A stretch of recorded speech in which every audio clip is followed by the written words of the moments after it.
Hi everyone, my name is Zhenya Melnik and this is United24 Media. Today we're gonna have a Zoom interview with the head of War Crimes Department of the Prosecutor General Office of Ukraine, Yurii Belousov. We're gonna speak with him about the current situation in Kherson city, as our reporters team just came back from there with a fresh piece about a so-called human safari. Let's speak to Yurii and see what information we can get from him. Hi Yurii, thanks a lot for taking the time and speaking with us here today. Without further ado, I would like to start with my first question, which is the following.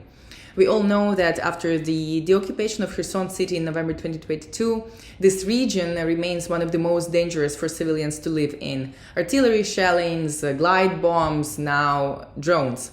There have been many reports on such thing that is called human safari, when Russians are basically practicing their drone skills using civilians as their target. Could you please tell us how many such cases have been reported so far and how do you investigate them? Thanks for your question. Let me maybe start just very briefly from a general overview, because Kherson is definitely one of the most dangerous areas at the moment, and for this time since open invasion, we have more than 13,000 investigations for Kherson area. And it's mostly related with the attacks, all types of attacks to civilian objects. It includes drones, rockets, Shaheds, FPV drones, etc. So because it's most popular type of crime which has been committed by Russian forces. And at the moment we have 1,525 civilian victims who've been killed during such attacks in general, not just FPV drones again, but in general, just to give you the overall picture, because FPV drones is not just something unique. As a type of weapon, yes, but in the general picture is one of the means which Russians are using.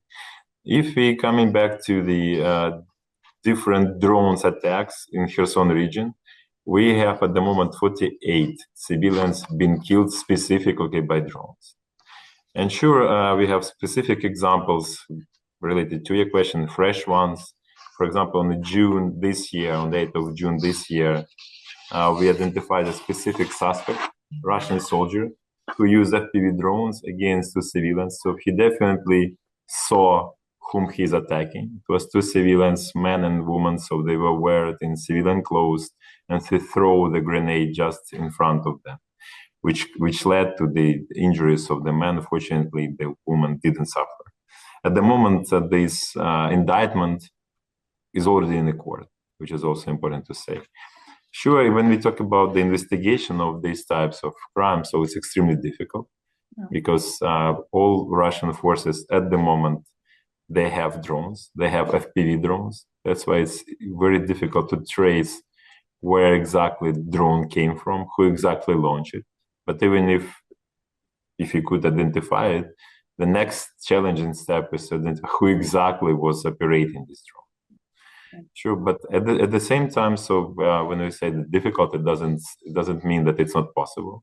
It is possible, and we try to use other sources. We use OSINT, open source investigations. We try to identify and to look through all possible channels to identify who exactly did it.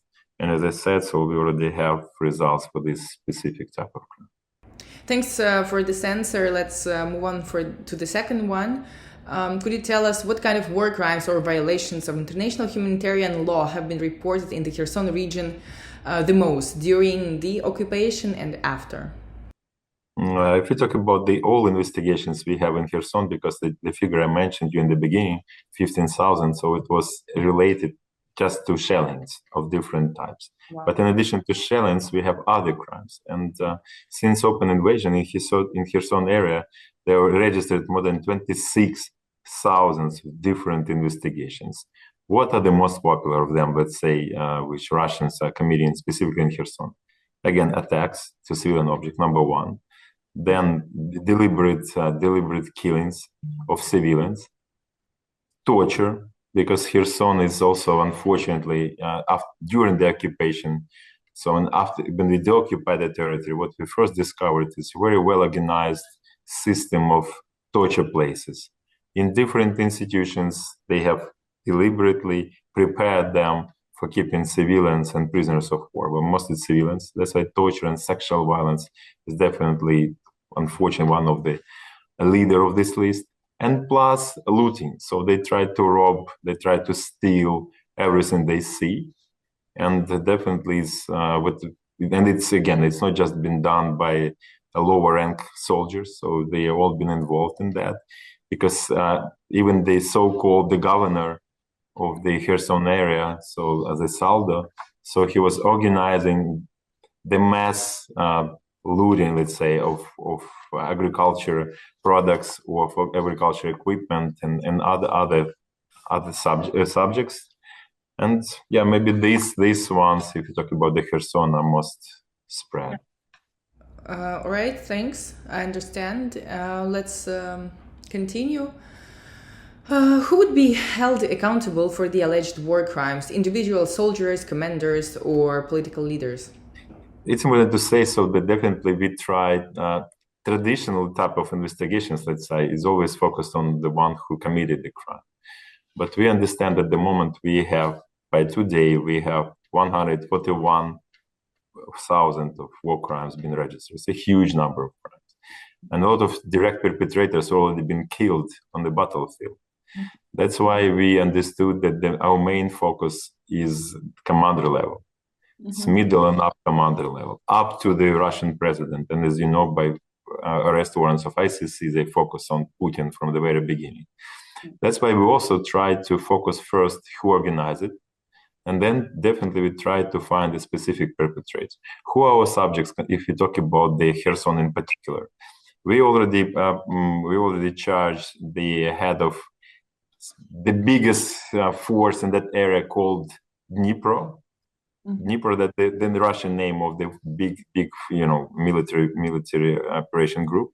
Makarevich, that his last name, he's a general colonel. That's his rank, and as well as the head of the 22nd Armed Force Group by Black Fleet is Mirzoev. He's a commander, so a high level, and plus the Salda, I already mentioned him, who is in charge of everything which has been committed on the occupied territory. He's not military, but he's a civilian who is definitely responsible for that area.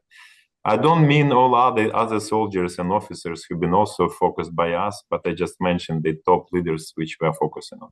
And again, so definitely in the long run, so we see Kherson area in connection with other regions. We understand that, yes, that's the top officials of Kherson, responsible for Kherson area, but they are part of the bigger picture, and they're not independent in committing crimes. And definitely top leaders of Russian Federation are responsible for everything being committed in Ukraine, including Kherson area. Thanks for your answer. And my next question will be, how does the ongoing military conflict affect the ability to pursue legal proceedings and ensure justice for victims in Kherson? Sure, it has a significant impact. I'll give you just an example. Just a month ago, the car of our prosecutors in region were attacked by the drone. It was exploded by the drone. Fortunately, the prosecutors were not inside at that specific moment. But it's just example that the law enforcement officers, investigators, security service, police, our prosecutors, working and collecting evidence on the ground, they are on huge risk on daily basis. And sure, it has a direct influence on their work. But even in these circumstances, our team, war crime team, which work in Kherson area, is one of the most effective. Even they just give you a couple of figures. So they already notified on suspicion 110 Russian alleged war criminals. And against 97 of them, the case is already in court. So even in these circumstances, prosecutor office is working, investigators are working. Even the court is operating in Kherson right now, which under the shellings, we could imagine these people should live somewhere, should get to job somehow. And even being a job, they're under permanent attacks. But again, we see that, and we're impressed with that these people in this terrible condition, having the same salary as the rest, without not being paid additionally, they manage to do the work, not the worse than the people in other areas. And we really, for us, it's our heroes, definitely. Thank you. Let's move to the final question, which is the following. How do the alleged war crimes in Kherson compare to patterns observed in other regions affected by war in Ukraine? Definitely, we see the same patterns, absolutely the same. First, when they come, they try to attack and suppress, they attack civilian objects before entering. When they enter, they try to trace people whom they called Nazis. Who are these people? People who say that Ukraine is different from Russia, people who speak Ukrainian language, and so it's political leaders, NGO activists, journalists, former militaries, culture guys who, artists, poets, whoever. They attack them, and they immediately equip factories, cells in factories or former detention centers at the place where they keep people. Immediately, they even, we were surprised, but they even bring a special locks from the prisons with them, because it's not possible. You can't buy it. They come with them. They bring special cameras. They equip cameras inside of these rooms very fast. It means that people well prepared to what they would do, and they start to trace all civilians who they think could be dangerous for them, and they torture them because they commit sexual violence. At the same time, they try to rob whatever they could. They see private houses, they see big factories, shop, and they steal everything. That's patterns we see everywhere. That's why we in the beginning, we were thinking that, let's say, private companies or forces compiled of former prisoners would commit more war crimes than the regular forces.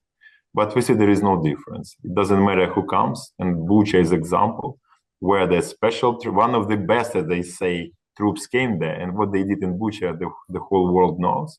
That's why we see that this type of crimes are definitely, but so we see that they have been committed in the same way in all regions of Ukraine. Okay, thanks for all your answers. It was very informative, and I hope sometime in the future we'll be able to speak a little bit longer about the topic of war crimes in Ukraine. Thank you, Yurii. Yeah, we'll be glad to cooperate with you. Thank you so much for your work. And I would like to thank you, our viewers, for watching this and being with us. If you found this video informative as much as I did, please hit the like button and write a comment so we know that you're with us. Thank you.